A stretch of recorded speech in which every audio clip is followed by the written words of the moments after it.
Thank you for coming, and much has been said of bias, and in a town that's full of politics and opinions, it's kind of hard to be anybody without bias, but I do appreciate that you and your team try to avoid having bias in your reporting and try to be as objective as possible. I appreciate that.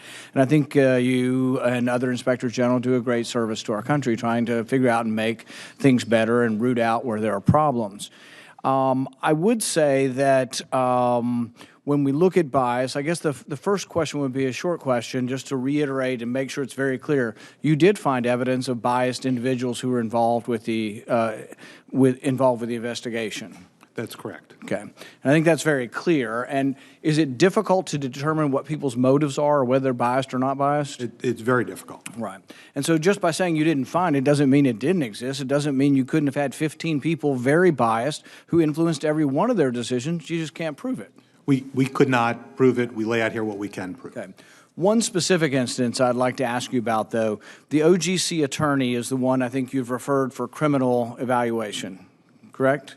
I'll just say we've referred to the Attorney General and the FBI Director. Right. For possible, and that's the possible criminal evaluation. He also had text messages that said, Vive la resistance. Did you interpret those to be, or what would your opinion, does that show that he might have had some bias against the Trump administration? Well, he was one of the individuals in last year's report precisely for those text messages that we referred to the FBI precisely for that concern. But you interpreted that as an evidence of bias. But I guess my question would be, if you saw that he was biased, he's obviously made errors that you think actually may have been intentional. Why in that instance would you not be free to say that there's documentary evidence of not only bias but then malfeasance? That's precisely why we don't say that as to the errors, the failures in the FISA process. Right, but could you then specifically say the opposite, that actually in this instance there actually was evidence of political bias and evidence of record changing that looks like malfeasance? There is evidence of both. I agree with you, but we will I want to make sure there's a fair process. That's fine, and I think the chairman's very correct that the media has misinterpreted what you've said and drawn conclusions that I don't think are accurate as to what you're saying, and people should read the report, and the report is very damning as to the process. Whether there's bias or not, there are problems. Now, getting to your solutions, you've suggested that, and I think you're attempting to make valid suggestions as to how the process would be better. I would make the argument that the process cannot be corrected. And the reason I would say this is that the FISA court system requires this high scrupulous nature for the agents, and they are both the prosecutors and supposed to be defense at the same time. There isn't anybody on the other side. And this is not the standard of the Constitution, and we've allowed this to happen because we're going after foreigners, and we just frankly said, well, we're not going to have all the constitutional protections for listening to Gaddafi's phone calls or Saddam Hussein. We're just not going to have all these protections. My point is, we're now getting into something that's at the root of our democracy or of our republic, and that is political debate and discourse in the First Amendment. I don't think the tweaks to the FBI will work. I frankly think what we have to understand is the FISA court's for foreigners. It's at a lower than constitutional level. And so I guess my question to you would be, do you think it's within the realm of the reforms that we should consider is whether or not political campaigns should be investigated using a secret court where there is no legal representation for the defense? And you raise excellent questions here, and one of the things that we are careful not to do is when we make recommendations is make recommendations to Congress on statutory changes. So we try and work with the process, as you noted.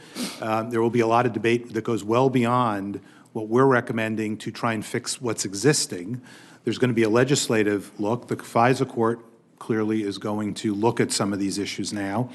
And I do think, and we're prepared to come meet with legislators and talk through these issues as you all consider things that go beyond the four corners of what exists. I think one of the issues here, and we reference this, having been a prosecutor where you go ex parte to a court for search warrants and wiretaps in the criminal process, but you also know that at some point the defense lawyer is going to get those if there's a case made, and there's the potential for a litigation in an open courtroom before a judge with a defense lawyer cross-examining.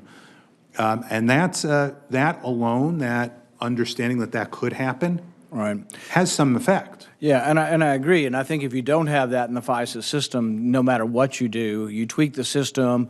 When you're telling me it requires FBI agents to always be scrupulous and never have bias enter into that, we're trying to prevent bias from entering in. I think it's a standard that's too high for individuals to take, and there will always be people on both sides of the political spectrum who may let their biases enter into that, and the check is to have a defense attorney, to have a public trial. And secret courts really were not intended to examine crime in America or to examine political campaigns. And I think that's the thing that needs to come out of this, is that we don't, and this is why I don't fault your recommendations for FBI process to make it better. There's a big danger that we take that politically and say, oh, that's the end answer to that. No, the lesson to me on this is that, and I do believe both sides could be equally culpable of this, is that we should not subject our political campaigns to secret courts and to secret warrants and secret surveillance. And there are all these questions still of, were all these encounters that Papadopoulos had just accidental? Did the government instigate these encounters? And if they did, that's very, very troublesome to me, that our own government would be sending informants into campaigns to try to have chance encounters with different people.